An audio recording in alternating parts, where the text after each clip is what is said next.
Guys, let's have a conversation about Daniel Kofi Kyereh. This player picked up an ACL injury in February 2023 and over 12 months did not play any single game for club side and also for the national team.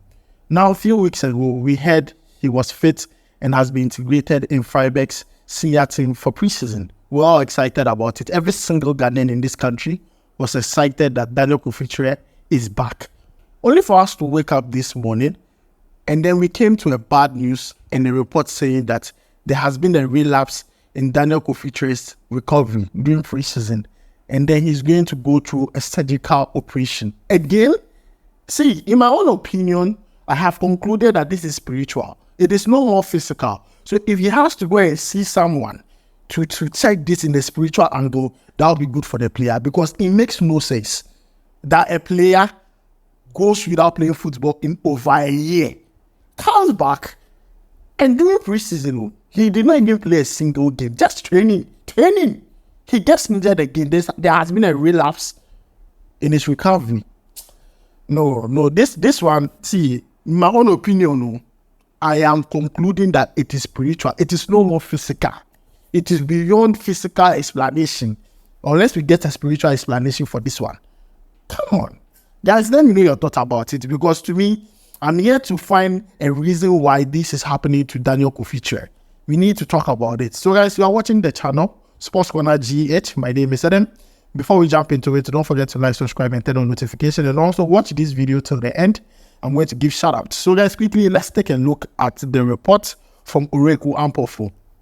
Now, acheampong says that Daniel Kofi Kyereh has left Freiburg's preseason camp after problems reoccurred with his knee in recent training sessions. He will undergo a surgical procedure to assess the extent of the issue and if any further treatment would be necessary. Kyereh recently returned to football after 20 months out injured. Guys, 20 months. 20 months, over a year. And then he has picked up another injury. You know, this is where I'm not happy about. In the Black Stars, the two of our most creative players have injury problems. Daniel Kofi Kyereh and Majid Ashmiru. These two players, it's as if injury and them are 5 and 6, which we don't want. Honestly, I'm down, because I'm now thinking, so who will replace Daniel Kofi Kyereh? Who is that creative spark? It is Ashmiru. Ashmiru to know. Keeping fit is an issue. It's an issue because he gets injured frequently. He has a bad injury history. So he's a player that is not even reliable like that. And this is bad. This is really, really bad. And when I saw this, my heart just dropped. I was like, wow, again, Daniel Kofi Kyereh again. Oh, no, this one there, it's bad. It's really, really bad. I'm not happy about it. I've seen a lot of people talking about it, breaking news, say. But then, honestly, let's talk about the extent that this is going to, how it's going to affect us. Oh, Kofi Kyereh. I'm not saying anything. Guys, let me know your thoughts about it down below in the comments. Now, let's move away from that and talk about some latest transfer updates. And I want to talk about Lawrence Ofori. You can see his picture right here on your screen. He's a Ghanaian player, and I think most people were advocating for him. He's a DM or sometimes play as a CDM. He plays for a Portuguese club called Wrexham, and so far has made 31 appearances and has started 29 games for the club. Now, the current update we are receiving is that there are 3 clubs interested in signing the player, and these 3 clubs are RCD Mallorca in Spain, AEK Athens, and also Leeds in Italy. Now, the player is being valued at 2 million euros by the Portuguese club. We are going to follow up on this and bring you more updates. I think this player, I see a lot of people commenting whenever Black Stars are playing games that, oh, Lawrence Ofori in Portugal, he should come into the club. Especially when people see Edmond Addo and they are not happy. They're like, hey, why don't you bring Lawrence Ofori? He can do this, he can do that. But then I'm happy, I came across this guy. I'm going to put him, in the list of players I have to monitor come next season. And then this is his update. There are 3 clubs interested in him. RCD Mallorca, AEK Athens, and also Leeds in Italy. Now, moving away from that, let's talk about Brian Brobbey. Now, Brian Brobbey is a Dutch-born Ghanaian player. The GFA tried their best to convince him to play for Ghana, but then the player has made it very clear he's not going to play for Ghana. He chose Netherlands over Ghana. At the Euros, he played only one game, even that he came off the bench. And then this player is attracting interest from a lot of clubs. AS Roma, Arsenal. Now, we know Arsenal are in search of a number 9. Gabriel Jesus is not that typical number 9 you want to need your forward come next season. So they are looking for a number 9. There have been names for Arsenal. Ivan Toney, Brobbey is also there. Ajax valued the player between the region of 25 to 30 million euros.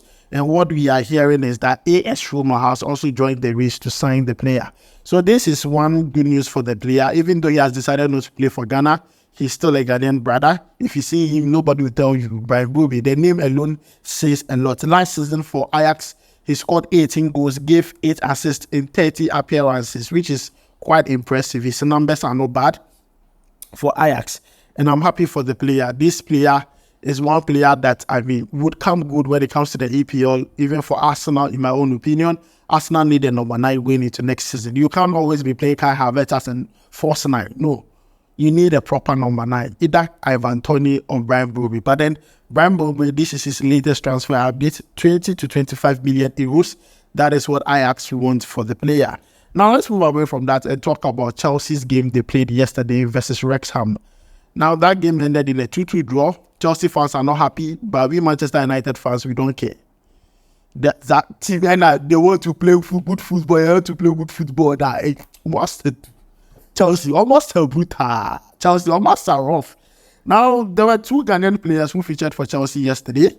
One of them is called Tyrique George, and also Josh Kofi Kyereh. By the game, I watched some few minutes, and Josh Kofi Kyereh made some mistake beyond.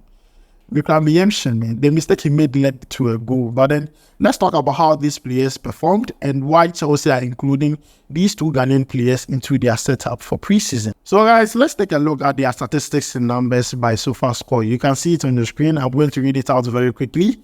Tyrique George played 45 minutes. He had a total touch of 23. Accurate passes was 9 out of 12, accumulating to 75%. If you also take a look at other statistics, he had 1 interception, right? He didn't really do much in the game. He was rated 6.5 by SportsCorner. And I think this is a young boy, or developer, but he didn't really do much in the game. And then he's not the only one. There is another player who featured for Chelsea yesterday, a defender. His name is Josh Kofi Kyereh. He came in the second half and played another 45 minutes. And in that game, he made 1 blocked shot, 1 clearances, 1 tackle. He had a total touch of 64. Accurate passes completed was 51 out of 57, accumulating to 89%.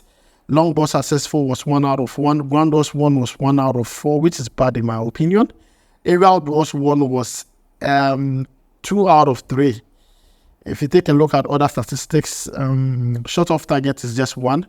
And also he was rated 6.3, which is bad. But I told you he made a mistake in the game, which resulted into a goal. But then if you take a look at this player's highest attribute would be ball control and also ball passing as a centre back, which is not bad at all. But then it looks as if Chelsea were making a lot of bad passes in the game.